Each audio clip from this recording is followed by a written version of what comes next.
Сәлем достар, қалдарыңыз қалай?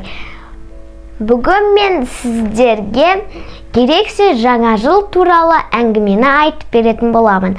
Ал ендеше мені тыңдап отырыңыздар, мен айтып беремін. 2-ші сынып оқитын Әкежан деген бала болыпты. Ол үйдегі жалғыз ұл болғандықтан ата-анасы оның қалаған затын әпереді екен. Биыл ол Аяз атаға хат жазады.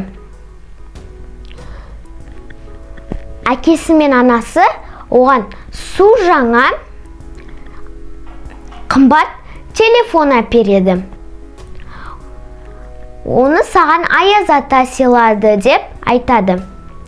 Бірақ Әкежан оны Аяз ата сыйлады деп айтсын ба?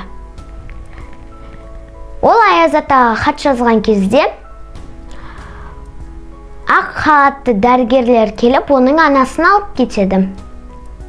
Әкежан сол кезде әкесіне: «Әке, сонда жаңа жыл дұрыс өтпей ме? Менің Аяз атаға жазған хатым қайда? Менің сыйлығымды ол орындамады ма?» деп жылайын дейді. Сол кезде әкесіне біреу қоңырау шалады. Әкесі көтереді. Сөйлесіп біткеннен кейін Әкежанға келіп былай дейді: «Саған Аяз ата ерекше сыйлық сыйлады. Сенің інің бар енді» дейді. Сол кезде Әкежан қуанып, қолын шапалақтап, секіріп жібереді. Осымен біздің әңгіме бітті.